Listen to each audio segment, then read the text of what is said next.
Hey guys, welcome back to another episode of Teen Talk Central. In this week's episode, we're talking about summer and self-reflection and getting to know you without the pressure. If this is something that you want to talk about and we're going to be talking about personal growth during the summer and it not being forced, then definitely continue listening to this week's episode.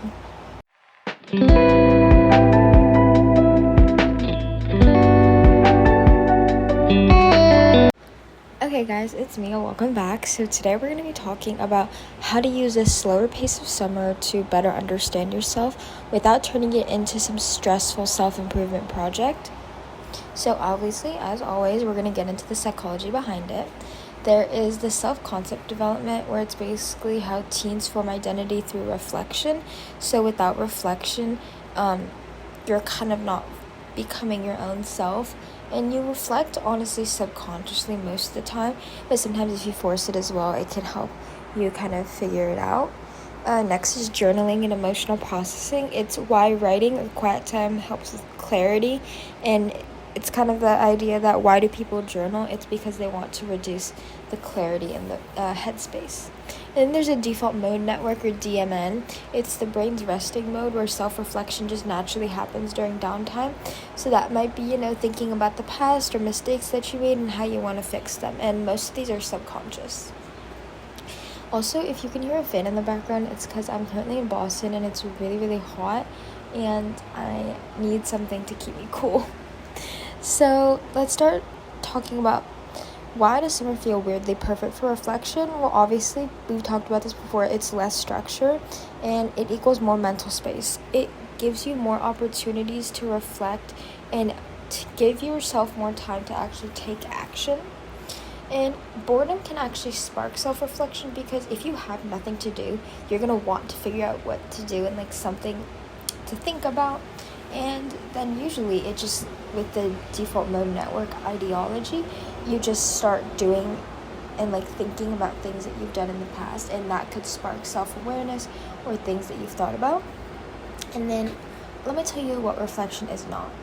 Reflection is not forcing yourself to change overnight. That's impossible. If you want it to become perfect or change overnight, you have to do so many things. It's probably insane, and you don't need some huge glow up revelation to figure out that you want that figure out what you want to do and how you want to do it. You should be taking it day by day, step by step, before you actually figure anything out, because obviously if you just start doing it right away and you do 40 different new things in one day, it's probably not going to stick. So you should take the most important habits and just build up to them. So the simple ways to get to know yourself better include journal prompts without pressure. And you can use one of those 5-minute journals, or you can just write down your thoughts, or you can, go on Google and search up journaling prompts and stuff like that. Also, solo walks or quality time equals mental clarity, because I personally love just walking around and thinking to myself, or maybe thinking out loud. That really helps. Also, you can try new things to see what sparks your curiosity. I think you could try art or drawing like we talked about a couple episodes ago, or you could go hang out with a friend maybe. But if that doesn't give you much mental clarity, I would just do things alone. You could try yoga, Pilates. There's so many Pilates and yogas videos on YouTube and stuff, and TikTok. So you can also just meditate in your room, and you can just think your own thoughts.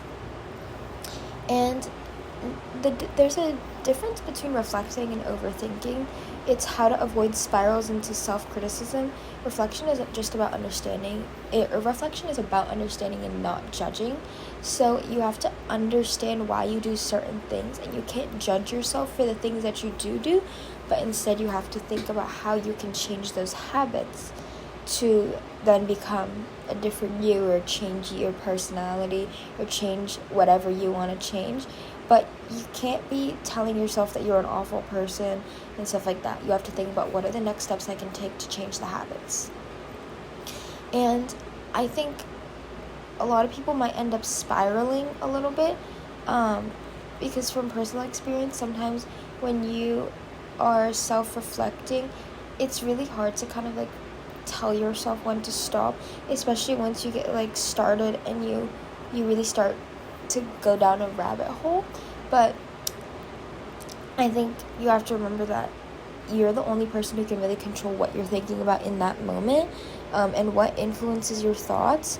So if you figure out a way to kind of balance out your thoughts and see what is working for you, and maybe you can get feedback from other people, and you can be like, hey, like, I was wondering, I'm like trying to not maybe figure out how to be a better person, but I'm just trying to figure out how I can be the best version of myself.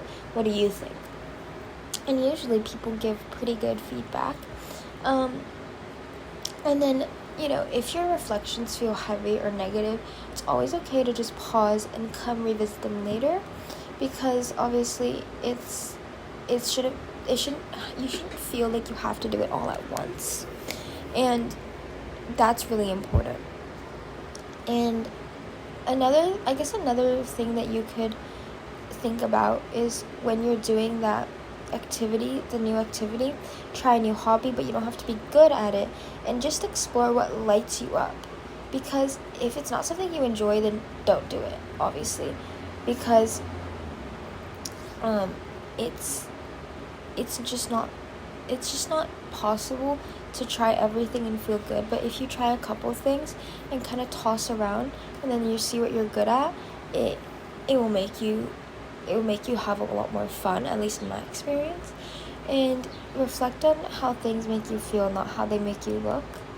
I think if you, for example, want to start going to the gym, and then maybe it doesn't work out 100%, if you're like, I just need to be skinny and I'm not skinny, then it's okay. You just have to, there's a mental difference, I guess, that you have to realize about how you feel. If you feel strong and good, then continue that. But you're not going to lose 100 pounds in a day, So I have a little challenge for you guys this week. I want you to pick one small reflection moment, and then I want you to write 3 honest things about yourself with no filter. Purely being honest with you, and it can be in your phone, in your journal. You can voice memo it. Just something that you can keep track of, and be bluntly honest with yourself and really reflect. The reflection is the most important part, because if you can't self-reflect, not even just in this, just anywhere, then you're going to have a really hard time kind of getting advice and feedback from other people, because they're trying to help you be the best version of yourself. And if you can't take your own self-criticism well, then it's not going to be well. And then I want you to try a 10-minute tech-free solo moment. Not even Pilates or anything, just pure meditation, because I find that meditation is obviously the most easy way to self-reflect, and I recommend everyone tries it. You can just sit in silence, and I think sitting in silence just really helps me process all my mental thoughts. And then I want you to try something new for no other reason than pure curiosity. So if you've always wanted to rock climb, go rock climb. If you want to go surfing, go take a surfing lesson. Don't do it because someone else told you to do it, or because you feel forced to do it. Do it out of your own will. And I think that's really, really important, and that's something people forget about sometimes, is that you can do stuff for yourself, and that's 100% okay. No one should be judging you, and if they're judging you, maybe drop a friend, go listen to my friendship episode about it, and yeah. So I think a key takeaway here is self-awareness is about fixing yourself. It's about understanding who you actually are, and that way you can show up more grounded, more confident, and more real. So if you guys want to share this with a friend and say, hey, let's do this together, or don't. I personally think it's better to do it alone, but if you want someone to do it with, that's obviously totally okay. And I hope you guys took away something amazing from this episode. I know I did, as I was writing out this episode outline. And yeah, I love you guys so much, and if you ever have any episode requests, let me know on Teen Talk Central. You can DM us, put it in the Spotify comments, whatever you want. And yeah, I love you guys so much, and I will see you in another amazing episode of Teen Talk Central. Bye!